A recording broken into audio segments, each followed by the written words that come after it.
right, welcome back to another live episode of Hail Yes, a Michigan football and basketball podcast by the Detroit Free Press. I am Andrew Burkle, of course, joined by our Michigan beat writer, Tony Garcia.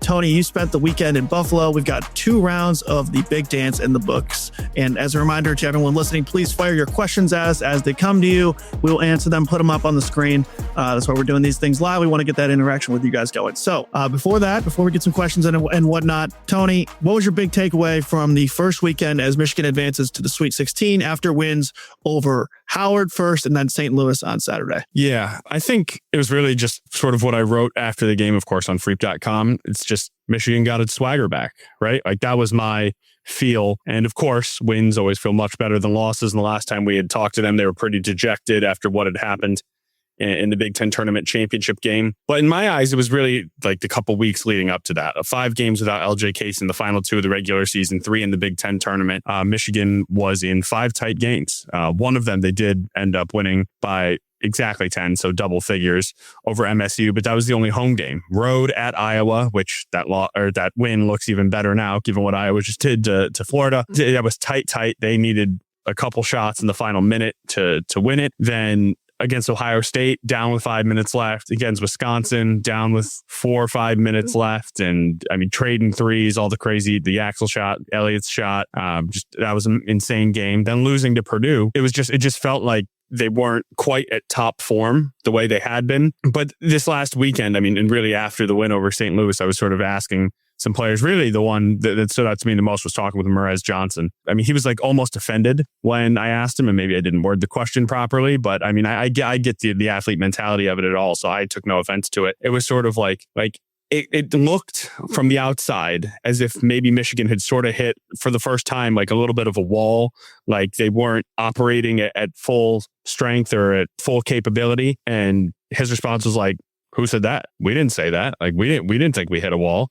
And then other guys were like Namari and Will Cheddar, the guys who had been around the block a time or two, Roddy Gale as well, were like, I mean, we just played essentially. I mean, there's 2 early Big Ten season games, and yes, they had a game with Duke, but 21 of those of 22 games after the new year were against Big Ten teams. Right? Like, so playing the same league 21 times, and then your respite, your reprieve is a matchup with Duke, right? Like, that's not like, it's not anything that you can like breathe a sigh of relief over. And so St. Louis is a really good team. I was super impressed with their offense, but not as much as Howard. But to this, in the same vein, both those teams are overmatched, right? They don't have the same size. They don't have the same skill. They don't have the same athleticism. They don't have the same resources. They don't have the same anything. And so you play a couple of mid-major teams, an HBCU and a mid-major team, get a couple 20-point wins under your belt. You look at KenPom, and I mean, I've never seen KenPom this tight.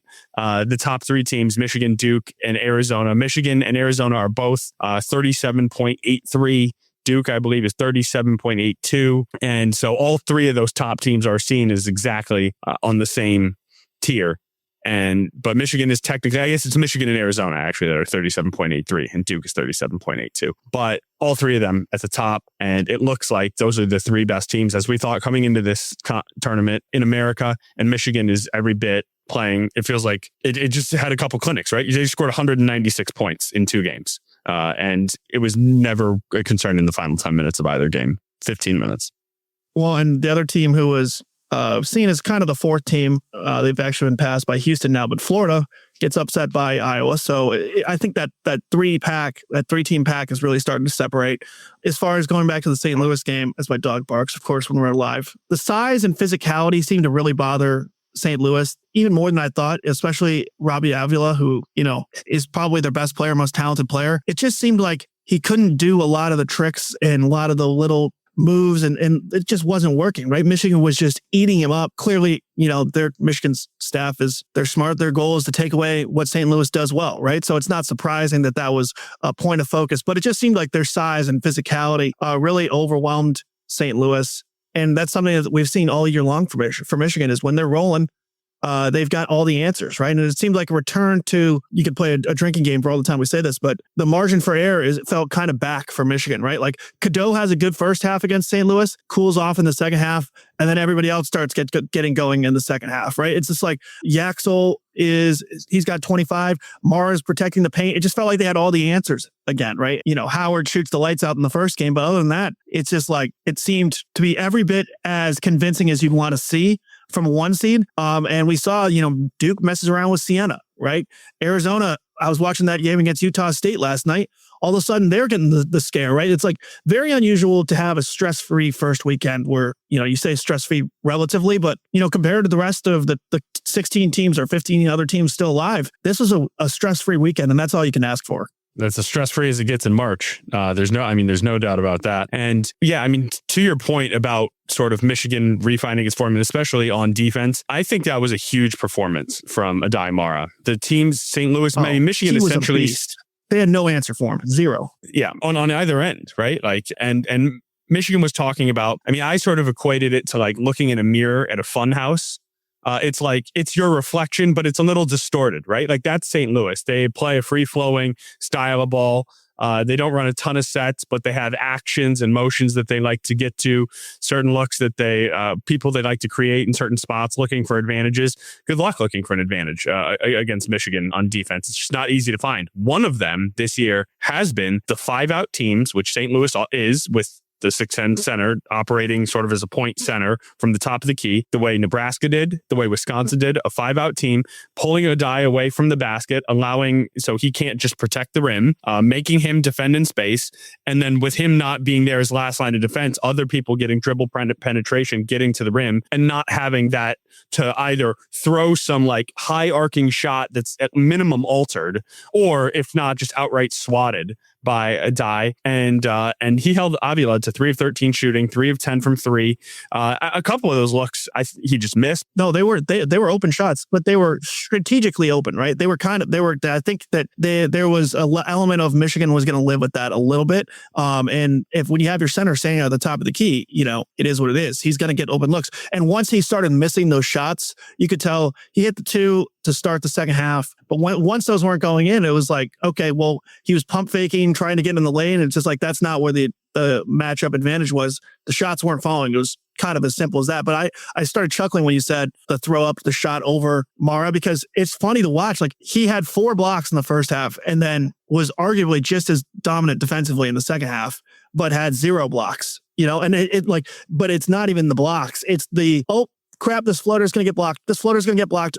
And now it almost hit the top of the backboard and had 0 chance of going in. Or you'll see like a lot of times people will shoot it over the rim and it will hit like the other corner of the backboard. It's just like not even close to going in because his size and speed. And I continue to say that I think Mara, his NBA projections are, this is totally off topic, but the guy protects the rim at such an elite level. I think he's going to get a look there. But yeah, that's kind of derailed us there for a second. He is every bit, he's a more complete offensive player than Rudy Gobert and provides a lot of that same protection. And look how valued he is in the NBA. Like if you can do something at that elite of a skill, I think he might end up I think there's a chance he could be the best pro on this Michigan team. And that's a hot take, but I just think he does that skill at such a high level that I just continue to be impressed by him. That is a hot take. I don't hate it. But I think Michigan has a lot of good options in that regard. We could go down that rabbit hole for a while. We'll talk about that in April. We'll get to it. But the last thing I'll say about St. Louis specifically, I was talking to some people on press row, and Robbie Avila was just gassed, right?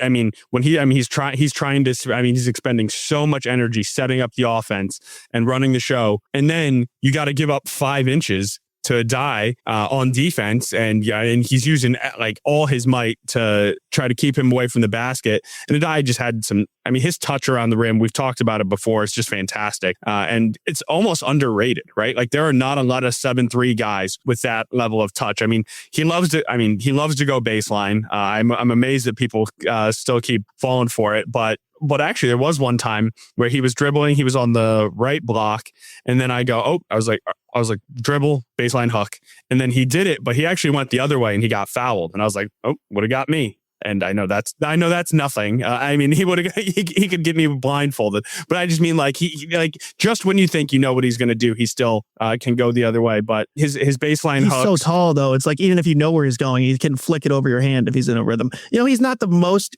He's a little gangly sometimes, right? He's a little, he's 7'5", right? So he's a lot gangly. Yeah. Yeah. So, but sometimes you'll see him put it together and he'll have like 3 hook shots in a row. You're like, okay, he's dialed in right now. And there's literally no answer for it. Right. Yeah. Especially, I mean, it's the exact opposite of what he does on defense, where every single time you're concerned that he's going to block your shot, he is never concerned that anyone is going to block his shot. He releases it from 9 feet in the air, literally. I mean, so it's essentially Victor all you need to do. is not playing college basketball, so I don't think he has anyone to worry about. Yeah, no, that's right. And so that was great. I mean, I don't know. I think we do need to talk about Yaxel as well. Obviously, I mean, just superstar effort from him. I've seen a lot of really, really, really good dunks. And I know we've debated if it was a step through or a Euro offline. I've seen people characterize it both ways. Whatever it was, he took off from the 3-point line on the right wing, had 2 steps, and just crammed it home. I was right in front of that basket. I was like right parallel with that basket, across from the Michigan bench. And I mean, our job is to certainly not cheer or boo or anything like that, but like you try to just straight face whatever. I mean, even my eyes open. Like I think I audibly made a sound because that was unbelievable.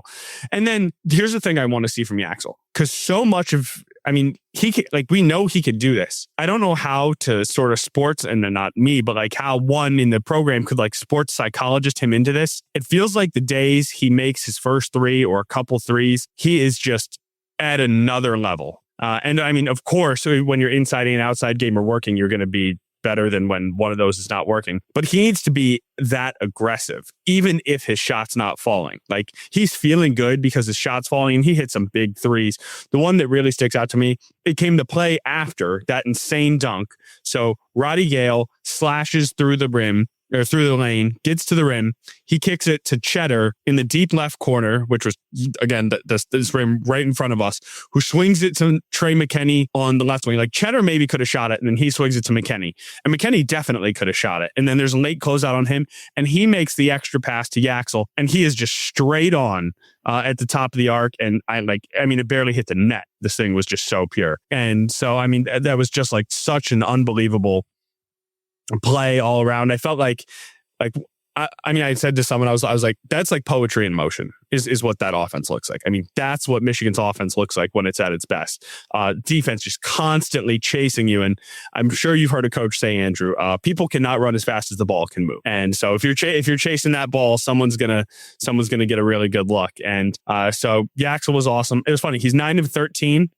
He every bit should have been 10 of 13. He missed an alley-oop dunk from Mara. I mean, like Mara was on the right elbow in the first half. It was right when St. Louis was kind of making its 15-3 run and took a little bit of a lead, 27-23 for a couple minutes. And he's running down the left baseline and he's ready to hammer this home, and he just missed it. I mean, that's the first dunk he's missed all year. And so as good as 9 of 13 is, by every account, he should have been 10 of 13 for 27 points. So and we haven't even talked about, I mean, his 3-quarter court pass, the 2 guys we're talking about, Yaxel and Adai. And Adai, it was funny. We were talking to him after, and he said, he's like, I mean, he had no idea where he was. He knew he was like in front of the hoop.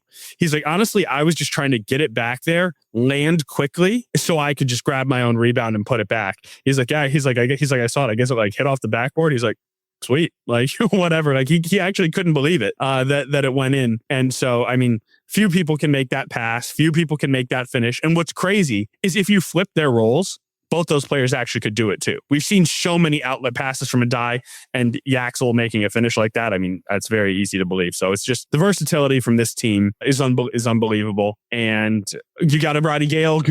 We haven't even said Merez Johnson's name, who at times has been Michigan's best player in certain games, right? And we talked briefly about Cadeau, who is just more and more seems to be like, hey, when he's got it, it's just an added bonus, right? He's just like scoring in bursts. And then Michigan has proven that they can win when he's not playing at his best necessarily, which is kind of what you were saying about Yaxel earlier. Like you said, Yaxel needs to be that aggressive. Well, to be at their absolute best, that's what they need. But they've proven that they can win even when he's having off days. Just look at the Big Ten tournament, right? When they won the first 2 games when Yaxel was not playing great for most of those games, right? So Yaxel did hit the game-winning 3 against Wisconsin, and right, and picked it up in the second half.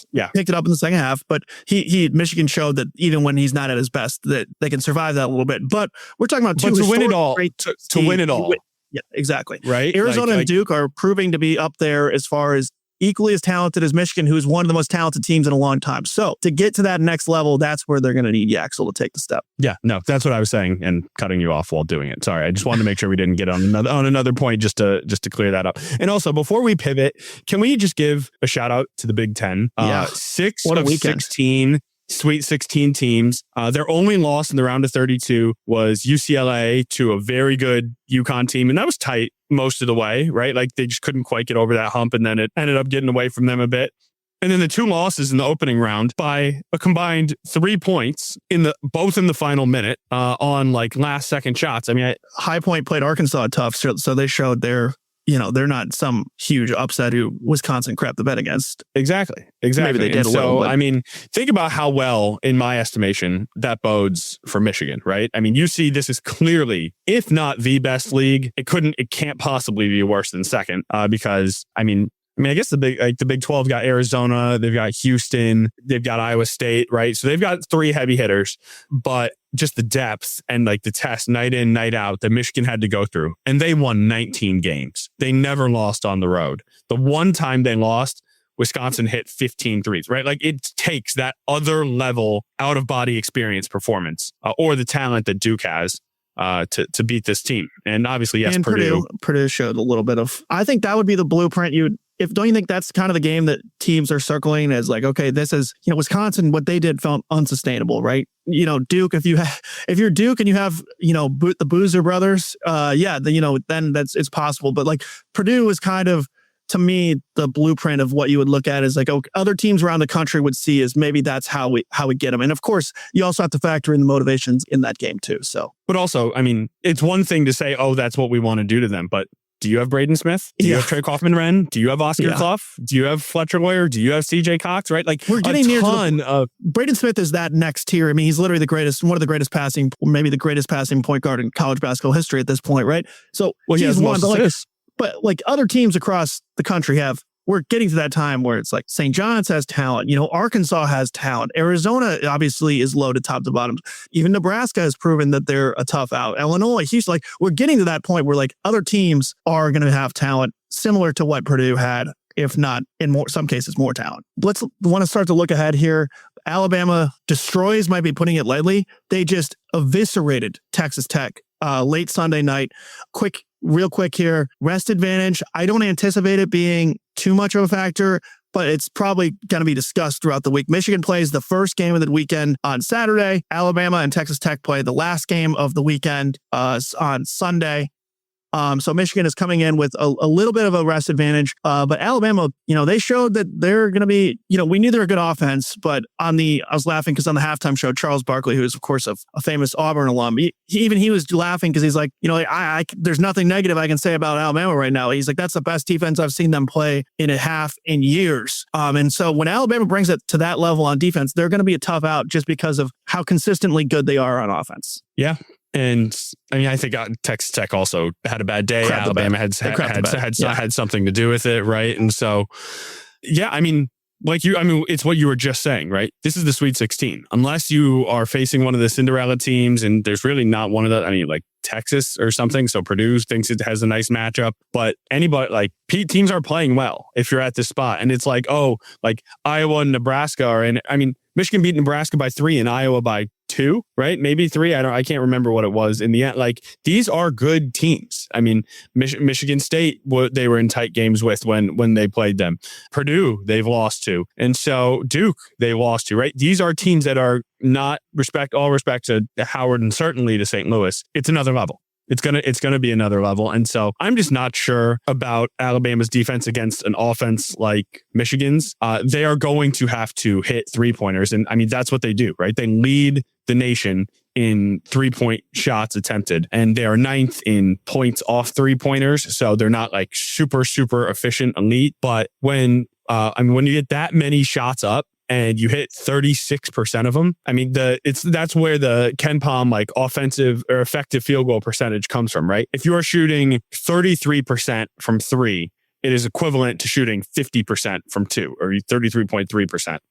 Because if you 33 threes on 100 attempts, that's 99 points. You have to hit 50 2-pointers to make that to be one up, right? So it keeps you in games for longer, but also it's so volatile, right? There's no way to be consistent. The farther you are from the basket, the harder it is to make shots. And we're not breaking any news here, but that's Alabama's style, right? And so on the one hand, you feel like Michigan matches up, but on the other, they don't have to play Michigan 6 times in a row, right?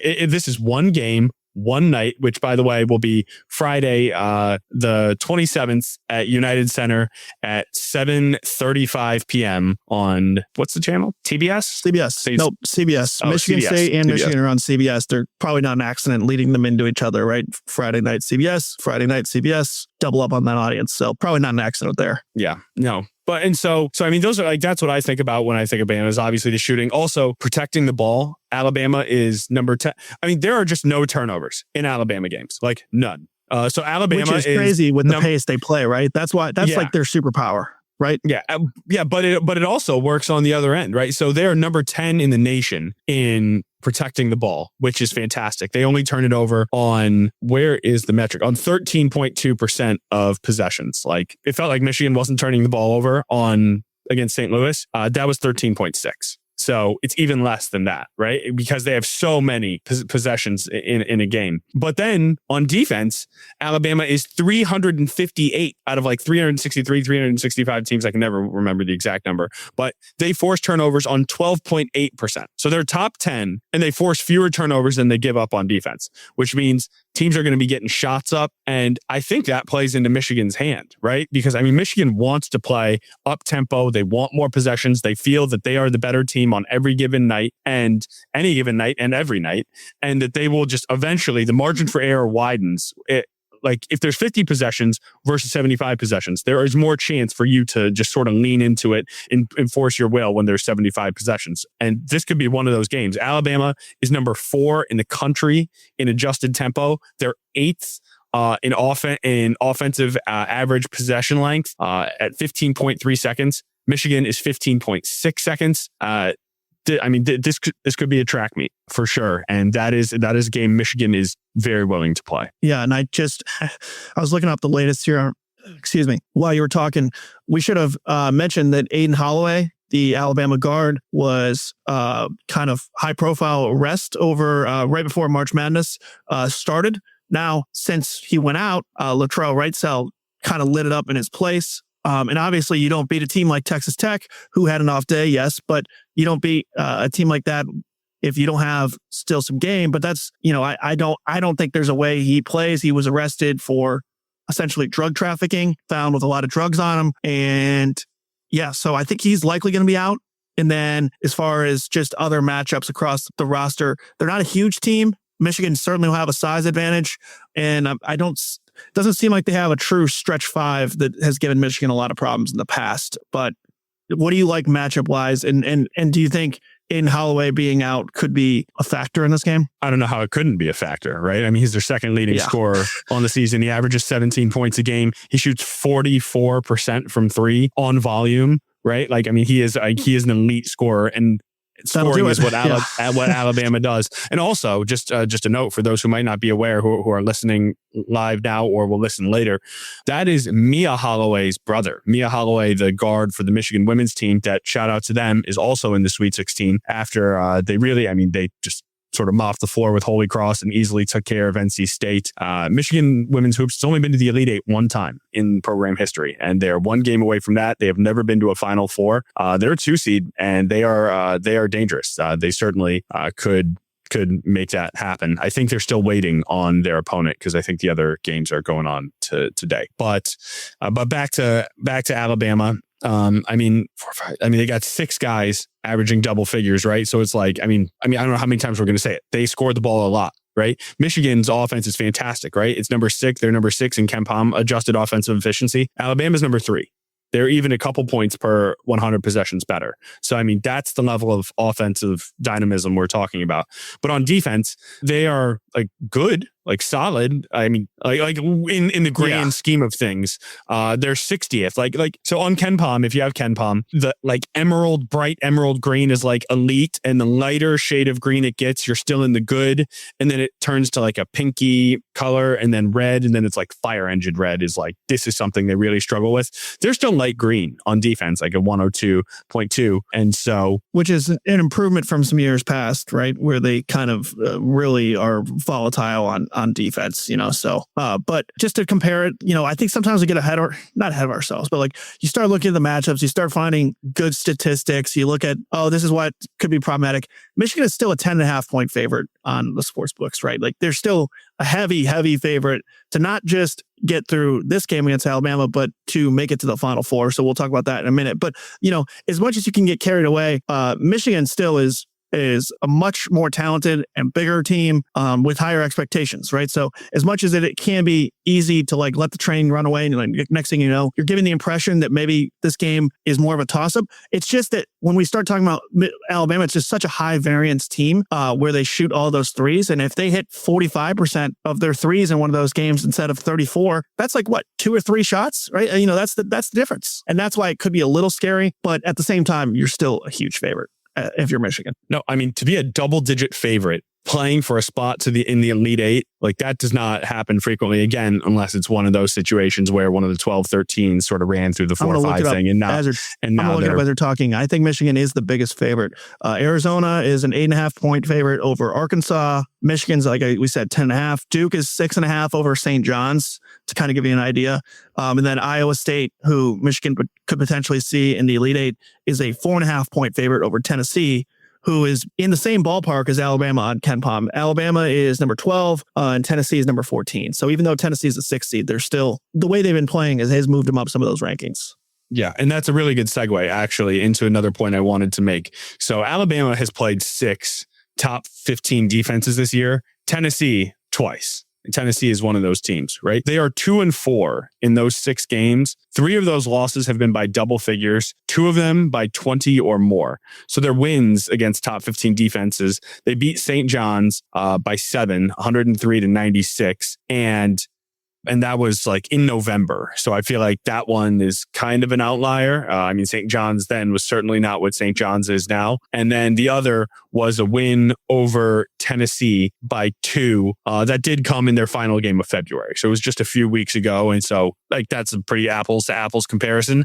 But 2-4. They got blown out by Arizona. They got absolutely decimated by Florida. They lost to Gonzaga right before Michigan beat Gonzaga.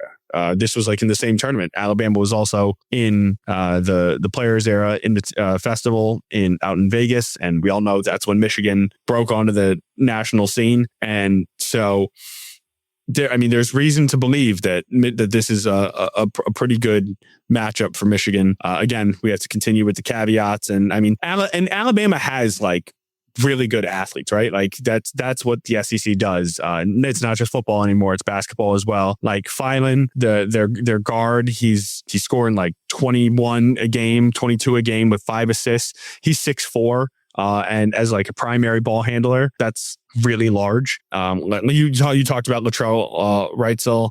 Amari Allen is probably their best rebounder, but he's not really very big, and he's a freshman. Like he's 6'8", and so this might be more of a Charles Bediako game. But you would have thought, but obviously he can't play. Like he's the G leaguer who came back, and then he should have never been on the team, but he did play a couple games with this team this year, and this is a game where they really could have used him.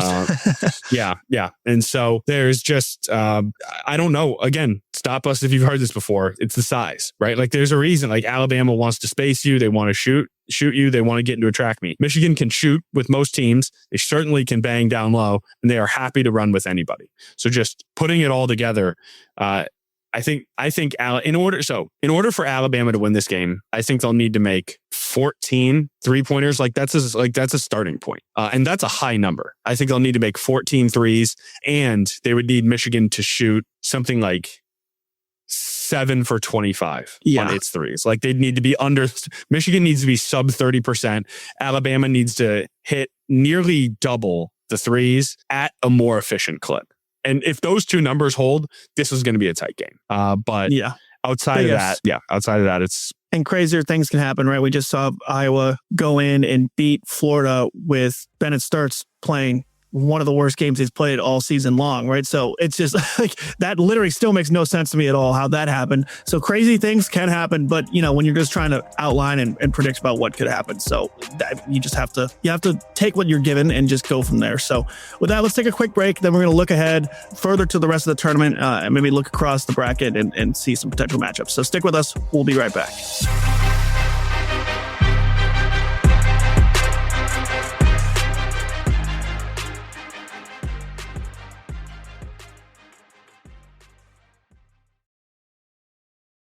All right, we're back. It's a dangerous game sometimes to look ahead in the NCAA tournament. You never know what can happen, as we just said. However, Michigan is still a odds-on favorite to make the Final Four. They are, I believe, minus one something to make the Final Four. So we're not doing our job if we don't project out a little bit. And of course, all fans are doing that as well. If you're not watching the NCAA tournament and thinking as, let's just say, a Purdue fan thinking that, oh man, I hope Arkansas beats Arizona. Like, you're probably not doing it right. There is an element that, will we beat at Texas? You never know, but you have to look ahead. So let's do that here for a few minutes and look at Iowa State and Tennessee too. But Iowa State is a pretty big favorite for NCAA tournament standards. And they're playing great basketball. They pound Kentucky 82-63. It was a little close in the first half, but really started to run away with it in the second half, after scoring 108 on Tennessee State in the opener. So Iowa State's playing good basketball. Tennessee took down Virginia,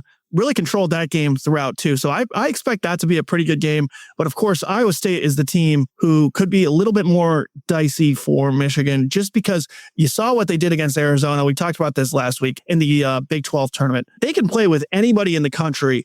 So as far as 2 seeds go, they're a strong test and about as strong as they come. Not as strong as they were, right? This injury to Joshua Jefferson. Joshua Jefferson is, I believe, Ken Palm number 2 most important player in America, above Yaxel Lendeborg, behind Cameron Boozer.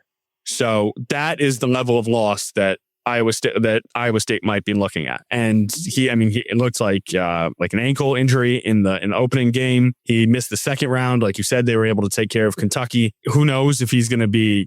There's no word on just how severe this is yet. And so if he hasn't been ruled out or anything, right? So there's a chance. But playing on an ankle sprain, like you would think, even if he does play, he's not at 100%, but it's still, if you want to play teams at their best and you want to show that you're the best, but really what you want to do is win. And so you don't want to hurt someone else and you're not rooting for them to get hurt. But if the best player happens to miss the game against your team, I think everybody's been on the other side of that, right? Like sometimes that's the way the cookie crumbles. And Dusty May has said this throughout the year, and it's almost like he was speaking it into existence.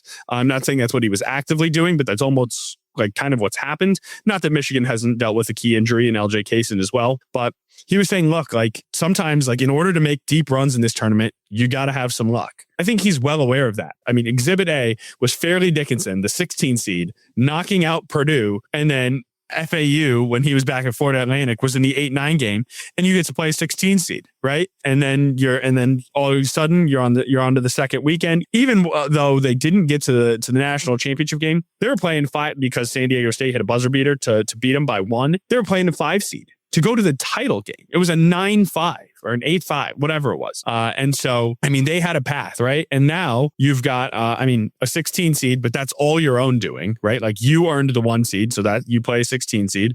I thought of all the 9 seeds, I don't think St. Louis was some great draw, right? Michigan just proved it was much better. But you got an Alabama without Aiden Holloway, who is one of their best players. And then you could be looking at an Iowa State without Joshua Jefferson. That's where remarkable in a sad way, but in just a shocking way. Like, look at these key injuries, and you don't apologize for it. And so that's why.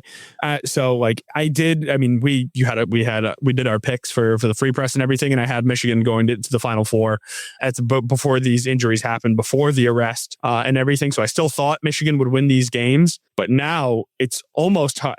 I'll stop a little short of it. It's not hard to imagine them losing, but it's hard-ish. Iowa State would be more likely. But just if these teams are missing such key players, Michigan's already better than them. And then, I mean, Iowa State, I figure their fans will travel to Chicago. But I mean, Michigan, Bama in Chicago, that's going to be very close to a home game for the Wolverines. And so it's just sometimes you got to have the ball bounce your way. And things are coming up Michigan a little bit here in this tournament.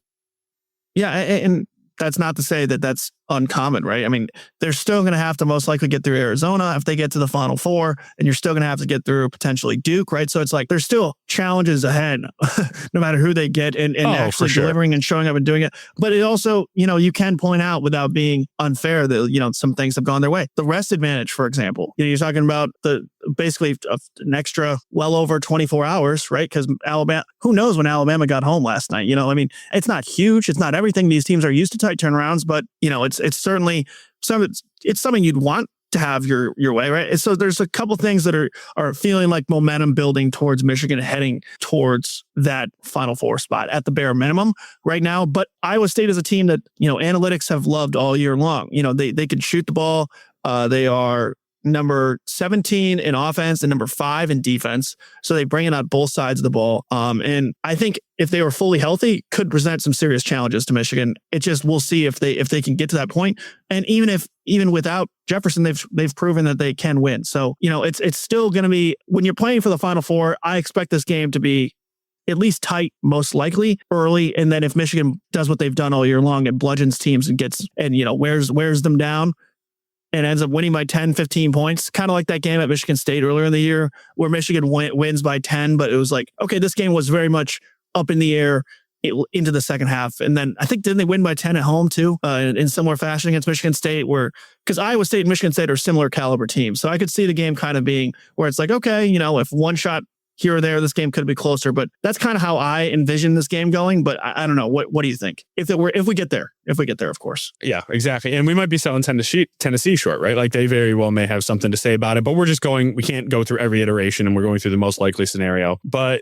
yeah, I mean, I see it the same way, right? It's not that, and like you said it, I mean, I think Purdue is on this level, right? And Purdue did jump up and get them once.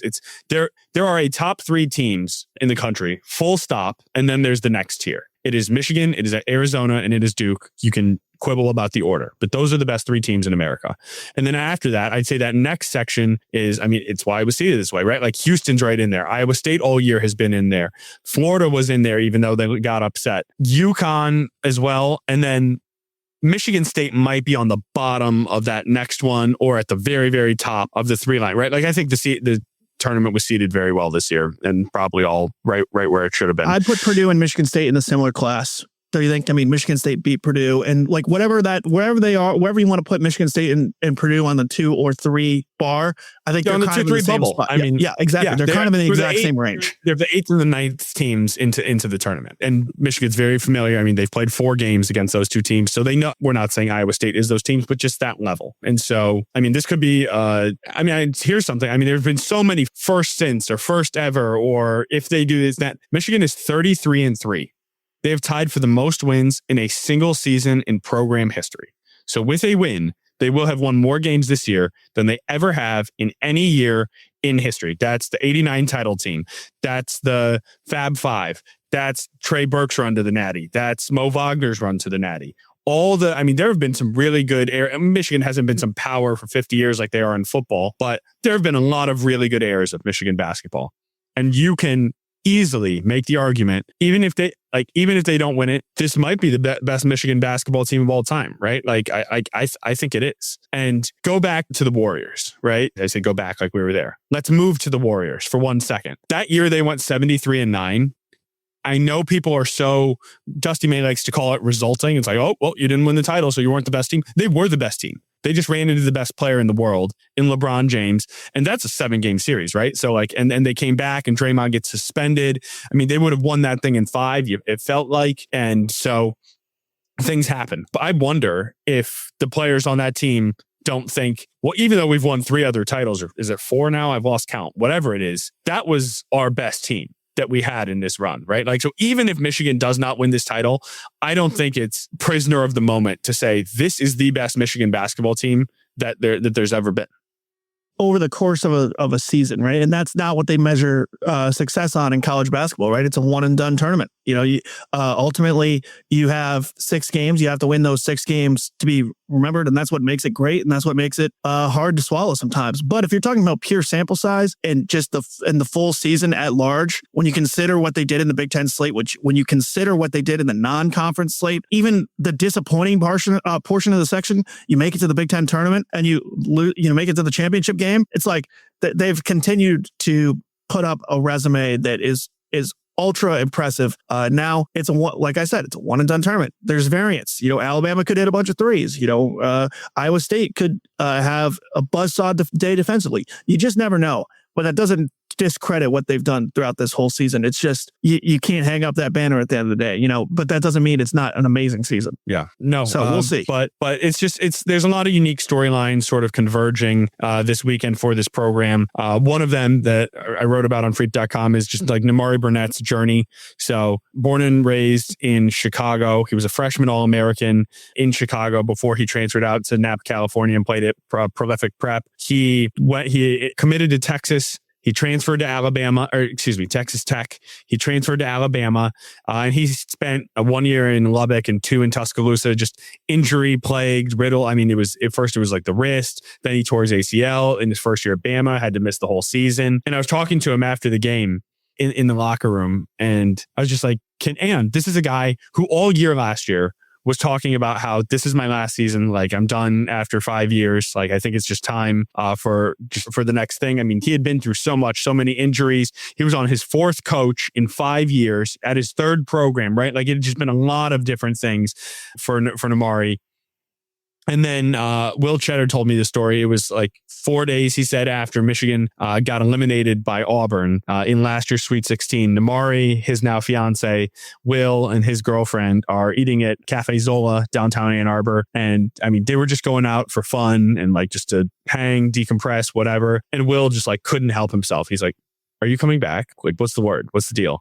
And Will's like, I think like it was that day where he was like, he's just like, yeah, like, I mean, the phrase he uses, like I think I'm going to pull the trigger. Like, I think I'm going to return for a 6th year. Like, he didn't go through a senior day ceremony because he had already gone through one. In the year before at Michigan. Like last year, he didn't go through a senior day ceremony because he had already gone through one in Michigan. Now he went through another one this year because he came back for a 6th season. And Nimari is looking at, he scored double figures in the round of 32. His 31-point game was the most points in a game for a player on this team all season, right? So like, he's not one of the first 4 guys you think about when you think of all the transfers who have taken over this team. But Nimari represents so much of what is good about this team, finding a role, fitting it, leaning into exactly what he does, the way Dusty and the staff have been able to play to everybody's strengths. And here he is, returning to a team he didn't think he was going to be on, ready to go back to Chicago, his hometown, where they were just missed out on cutting down the nets. And when in the moment I was talking to him, he knew he was going to play a former team because Texas Tech played Alabama and one of them was coming. I mean, it's just like, and Nimari's a very reflective, thoughtful young man. And you could just see, like, when I was talking to him, I swear I could like see in his eyes, like him, like replaying everything, like just like thinking about where he had come from, all he had been through. And now, like, he was a journeyman. And now he will be remembered as exclusively as a Michigan basketball player, staying here 3 years, playing almost 110 games, starting each one of them. The health, the impact. I mean, the buzzer beater last year against Rutgers. He's had some big moments for this program. And now he returns home. So just, I thought it's a really cool story for him. Yeah, and I think he's made himself some money in Europe if that's what he wants to pursue at bare minimum, right? I mean, you prove over 3 years. I was looking at his numbers as you were talking. He wasn't as great of a 3-point shooter that junior year, right? His first year in Ann Arbor, but he averaged the most points he ever did in Ann Arbor, 9.6, then 9.4 last year, 8.5 this year. But I feel like he's the most important role outside of that outsized role on the 23-24 team, where it's like his shooting is very important to Michigan because he is reliably, if you see him open, you expect him to knock it down every single time. Even though he's only shooting, 39% is 30, almost 40%. That's great. That's really good. But it feels better than that because he hits all the timely ones. I think he could play basketball and just shoot in the corner for 5-10 years in Europe if he wants to do that. So he's made himself some money too, and that's always cool to see. So yeah, and quickly that year that he scored his most and his shooting was the lowest, it's because he was not in the right role. Like Michigan was using him on the ball frequently, and they were 8-24. There was, respectfully to the team, not a ton of talent around him. I mean, you look back at some of those pieces. It was just a hodgepodge of like guys who are decent. Who's now in the Sweet 16, who's playing. He had a hell of a game in the first round. My goodness. 30-25 or 31-27, something ridiculous. No, Terrace has been awesome. And happy for him because he was he had to answer a lot of questions that year when other guys weren't really talking with the media as much. So happy for Terrace as well. But so that's cool. I mean, Merez Johnson, also from Chicago. Right. He's going home. And then just this last weekend, Roddy Gale Jr., who's from Niagara Falls, which is 20 minutes away from Buffalo. And he, they call him Marty at this game, which is like March Roddy, because he, last year, he just showed up with a big game against A&M, against Howard. I mean, they probably would have been fine, but he was really important. I mean, it was a 2-point game. They weren't going to lose it, but it was a 2-point game in the second half at one point. And Roddy was just consistent. He hit 2 threes for the first time since Thanksgiving. It's the last week of March. I mean, it's just and you just knew when he was shooting them. It's like, this is these are about to go in. And respectfully to Roddy, who's been great with us, I mean, you knew they weren't going in all year long. As soon as he shoots, it's like, all right, someone's going to have to get this board or it's going the other way. But just so many guys on this team have had their moment. It's just, that's why this team is where they are. And even with different little distractions here and there, Justin Joyner right now is in Corvallis. He flew to Corvallis from Buffalo and he's working and starting to put a roster together and he's scouting from there and he's still interacting with the staff, but he knows he's going to be the head coach of a Pac-12 program. Right. And so he has to get boots on the ground. And so I think I'm busy. I mean, this guy, my goodness, I cannot imagine what Justin Joyner's life has been like the past couple of weeks. But just everybody is still happy for one another. Everybody has reveled in everybody's success. That selflessness has been sort of the calling card for this team. And that's why they are in the Sweet 16. That's why they're a favorite to get to the Final Four. And that's why absolutely nobody would be surprised if this team wins a national championship 2 weeks from today. Crazy how fast it's coming. I know. So many storylines. We like to think we have most of them on freep.com. So check us out there. Thank you to Tony. Thank you to Robin, editor, producer of the podcast, vital team member here. We really appreciate everything he does. Thank you to our acting sports editor, Ryan Ford, and of course, Nicole Avery Nichols, who makes it all possible for us here at the Free Press. So with that, we'll catch you guys soon. Enjoy the hoops this weekend. And we'll talk to you guys soon.